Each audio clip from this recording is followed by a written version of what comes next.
Le paradis n'est pas seulement un lieu imaginaire ou symbolique, mais une réalité spirituelle que la Bible nous révèle à travers des images, des promesses et des visions prophétiques.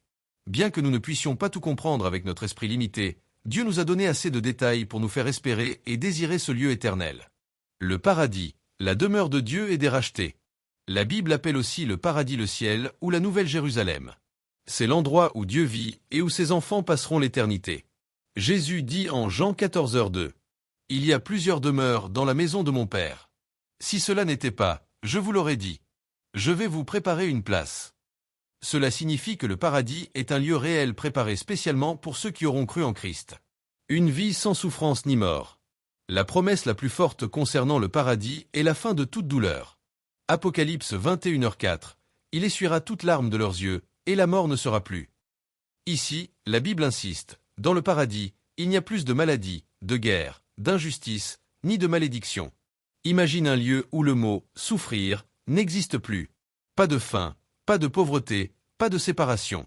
Tout est remplacé par la paix et la joie parfaite. Une cité magnifique, la Nouvelle Jérusalem. Jean, dans l'Apocalypse, a eu une vision du paradis comme une ville glorieuse. Les murailles étaient faites de jaspe. La ville était en or pur, transparente comme du cristal. Les fondations étaient ornées de pierres précieuses. Les portes étaient faites de perles. Apocalypse 21, 18-21. Ce langage symbolique exprime la beauté indescriptible du paradis. C'est une manière de dire que tout y sera parfait, lumineux et précieux.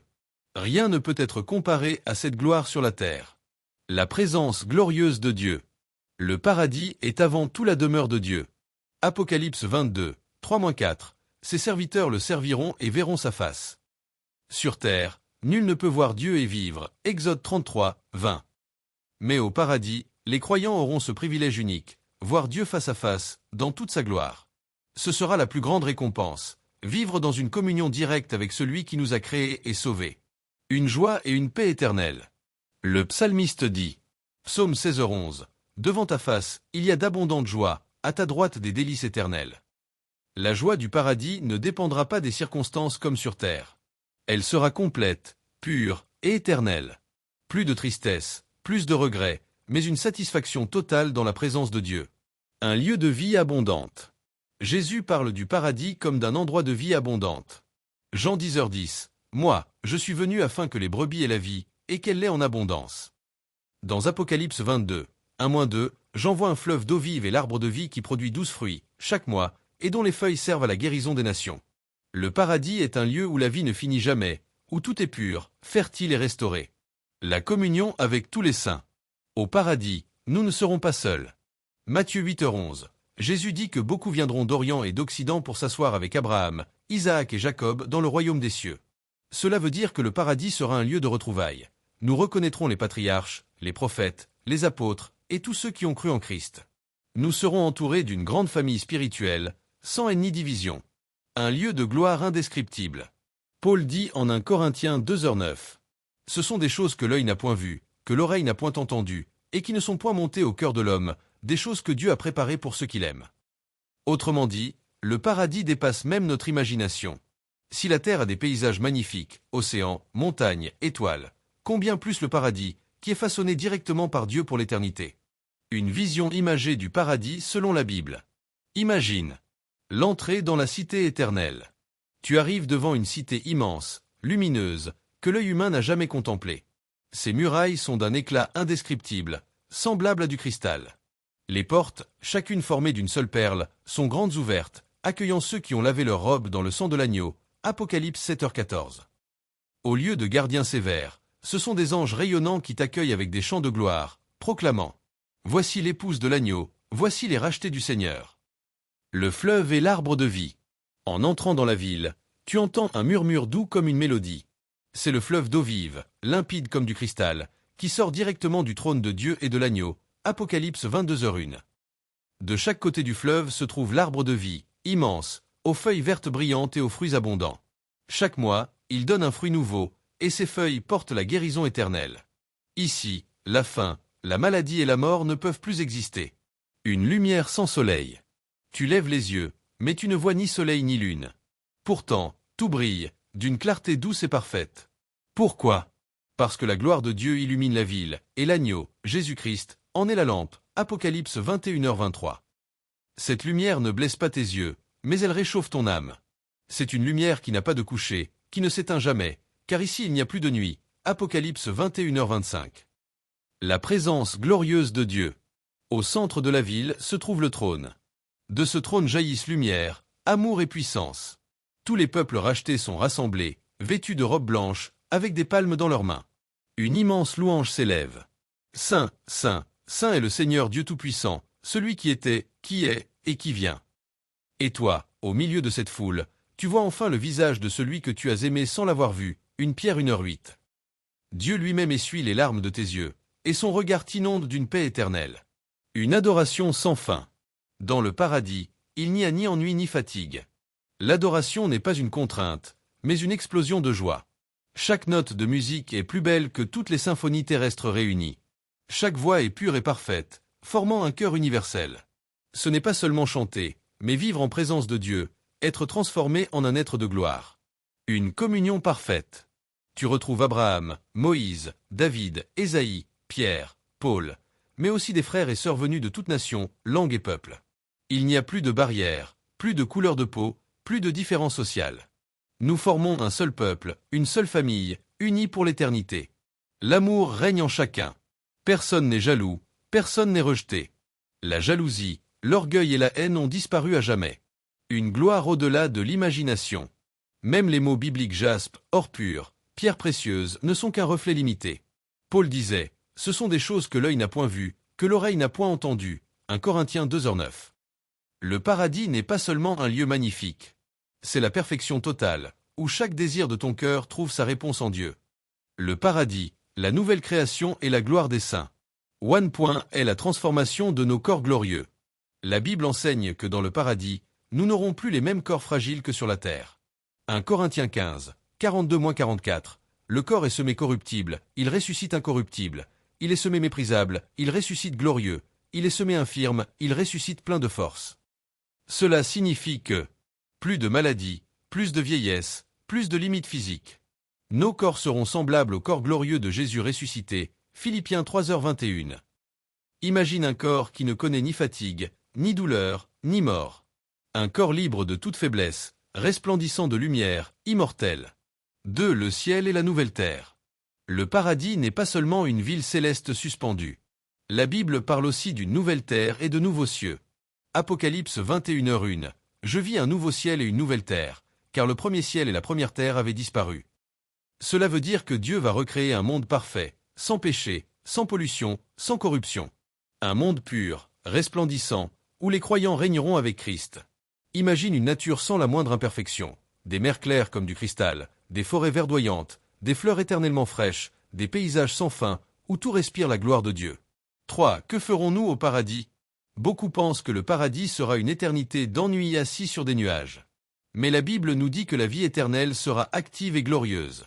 Nous régnerons avec Christ. 2 Timothée 2h12. Si nous persévérons, nous régnerons aussi avec lui. Les croyants auront une responsabilité royale dans le royaume éternel de Dieu. Nous adorerons Dieu. Apocalypse 7, 9-10 décrit une grande foule qui adore Dieu jour et nuit. Mais cette adoration sera vivante, joyeuse, comme une fête qui ne finit jamais. Nous servirons Dieu. Apocalypse 22h3. Ses serviteurs le serviront. Le service de Dieu ne sera pas une corvée, mais une activité joyeuse, créative, exaltante. 4. Une communion parfaite et éternelle. Au paradis, les relations seront parfaites. Plus de disputes, de mensonges, de jalousie. Une fraternité pure où chacun se réjouit du bonheur de l'autre. Nous serons une famille spirituelle parfaite, où l'amour est la loi suprême. Ce sera le règne de l'harmonie totale. 5. La fin définitive du mal. L'entrée dans le paradis marque aussi la victoire totale de Dieu sur le mal. Apocalypse 21h27. Il n'entrera chez elle rien de souillé, ni personne qui se livre à l'abomination et au mensonge. Cela veut dire que Satan, le péché, la mort et l'enfer n'auront plus aucune place. Le paradis est un lieu 100% pur, saint et sécurisé. 6. Pourquoi Dieu prépare le paradis? Tout cela montre une chose. Le paradis n'est pas seulement un lieu de récompense, c'est l'accomplissement du plan éternel de Dieu. Depuis la chute d'Adam et Ève, Dieu a préparé un chemin pour rétablir la communion avec lui. Jésus est venu mourir et ressusciter pour ouvrir la porte du paradis. Luc 23h43. Aujourd'hui tu seras avec moi dans le paradis. Le paradis est donc l'aboutissement de l'amour de Dieu. Vivre avec lui pour toujours, dans la joie et la paix parfaite. Le paradis, selon la Bible, n'est pas seulement un rêve lointain. C'est une nouvelle création parfaite. C'est la transformation de nos corps en gloire. C'est une vie éternelle active avec Dieu, régner, adorer, servir, aimer. C'est un lieu où le mal est totalement effacé. C'est le projet final de Dieu pour l'humanité rachetée. Voilà pourquoi la Bible nous exhorte à marcher dans la foi, car Jésus prépare ce lieu pour nous, et il revient bientôt pour nous y emmener. Jean 14h03. Les symboles, le contraste avec l'enfer et l'avant-goût du paradis. 1. Les symboles du paradis dans la Bible. La Bible utilise plusieurs images fortes pour décrire le paradis, afin de nous donner une idée de sa gloire. L'arbre de vie. Présent en Éden, Genèse 2h9, perdu à cause du péché, mais retrouvé dans la Nouvelle Jérusalem, Apocalypse 22h2. Symbole de la vie éternelle, de la santé parfaite et de l'immortalité. Le fleuve d'eau vive. Apocalypse 22h1, un fleuve limpide sort du trône de Dieu et de l'agneau. Symbole de la plénitude spirituelle, la présence de Dieu est une source qui ne tarit jamais. L'or pur et les pierres précieuses. La cité est décrite comme en or transparent, avec des fondations ornées de pierres précieuses. Apocalypse 21, 18-20. Symbole de la pureté et de la valeur infinie du paradis. Rien n'est corrompu, tout est saint et glorieux. La lumière de Dieu. Apocalypse 21h23. La ville n'a besoin ni du soleil ni de la lune pour l'éclairer. Symbole de la présence permanente de Dieu qui éclaire et réchauffe sans jamais faiblir. 2. Le contraste avec l'enfer. La Bible met toujours en parallèle le paradis avec l'autre réalité éternelle, l'enfer. Le paradis est un lieu de lumière, l'enfer est un lieu de ténèbres. Le paradis est un lieu de joie et de louange, l'enfer est un lieu de pleurs et de grincements de dents. Matthieu 8h12. Le paradis est un lieu de vie éternelle, l'enfer est un lieu de seconde mort. Apocalypse 20h14. Le paradis est la présence de Dieu, l'enfer est la séparation éternelle d'avec Dieu. Ce contraste nous montre que le paradis n'est pas automatique pour tout le monde. C'est une grâce réservée à ceux qui ont accepté Jésus-Christ comme Sauveur et Seigneur. 3. Un avant-goût du paradis dès maintenant. Bien que le paradis soit une promesse future, la Bible dit que nous pouvons déjà en goûter quelque chose ici sur terre. Par la présence du Saint-Esprit. Éphésiens 1, 13-14 dit que le Saint-Esprit est les arts de notre héritage, un acompte du paradis dans nos cœurs. Chaque fois que nous prions, adorons et sentons la paix de Dieu, nous vivons un morceau du paradis. Par la communion fraternelle. Quand les croyants vivent dans l'amour, l'unité et le pardon, c'est déjà une image de la communion parfaite que nous aurons au ciel. Par la victoire sur le péché. Chaque victoire spirituelle, chaque délivrance, chaque guérison est une anticipation de la vie parfaite qui nous attend. Autrement dit, plus nous marchons dans la foi et la sainteté, plus nous expérimentons un parfum du paradis sur la terre.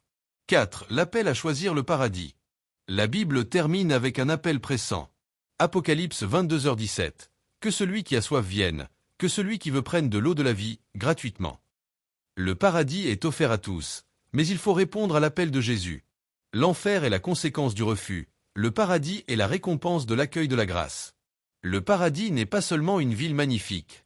Ses symboles, arbres, fleuves, or, lumière, révèlent la vie, la pureté et la gloire éternelle. Il est l'opposé radical de l'enfer, qui représente la séparation d'avec Dieu. Et déjà, par le Saint-Esprit, nous pouvons goûter un avant-goût de ce que sera notre destinée éternelle. Le message final est clair. Dieu veut que nous choisissions la vie, la communion avec lui, et l'éternité dans sa présence. Les conditions, les récompenses et la marche vers le paradis. 1. Qui entrera au paradis? La Bible est claire. Le paradis n'est pas pour tout le monde, mais pour ceux qui sont sauvés par Jésus-Christ.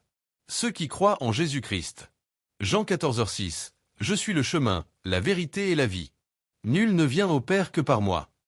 L'accès au paradis se fait uniquement par Christ, car lui seul a payé le prix du péché. Ceux qui lavent leurs robes dans le sang de l'agneau. Apocalypse 22h14. Heureux ceux qui lavent leurs robes, afin d'avoir droit à l'arbre de vie, et d'entrer par les portes de la ville. C'est une image de la purification par le pardon et la repentance. Ceux qui persévèrent jusqu'à la fin. Matthieu 24h13. Celui qui persévérera jusqu'à la fin sera sauvé.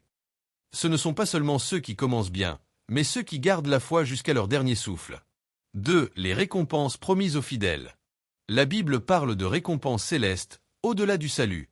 Le paradis sera glorieux pour tous, mais certains recevront des couronnes particulières. La couronne de vie. Pour ceux qui restent fidèles malgré les épreuves, Jacques 1h12. La couronne d'incorruptibilité. Pour ceux qui ont vaincu les passions et combattu le bon combat spirituel, 1 Corinthiens 9h25. La couronne de justice. Pour ceux qui auront aimé l'avènement de Christ, 2 Timothée 4h8. La couronne de gloire. Pour les bergers fidèles et ceux qui auront servi les autres, 1 Pierre 5h4. La couronne de joie. Pour ceux qui auront gagné des âmes au Seigneur, 1 Thessaloniciens 2h19. Ces couronnes ne sont pas des objets matériels, mais des signes d'honneur et de gloire éternelle devant Dieu. 3. Comment vivre aujourd'hui pour être sûr d'hériter du paradis? La Bible nous donne un chemin clair. Vivre dans la foi. Hébreux 11h6. Sans la foi, il est impossible de lui être agréable. Croire en Christ et lui faire confiance chaque jour. Vivre dans la sainteté. Hébreux 12h14. Rechercher la paix avec tous et la sanctification, sans laquelle personne ne verra le Seigneur. Se détourner du péché et marcher dans l'obéissance. Vivre dans l'amour. Jean 13h35. C'est à l'amour que vous aurez les uns pour les autres que tous reconnaîtront que vous êtes mes disciples. L'amour est la marque des enfants du royaume. Vivre dans la persévérance. Apocalypse 2h10. Sois fidèle jusqu'à la mort, et je te donnerai la couronne de vie. Ne pas abandonner la foi malgré les épreuves.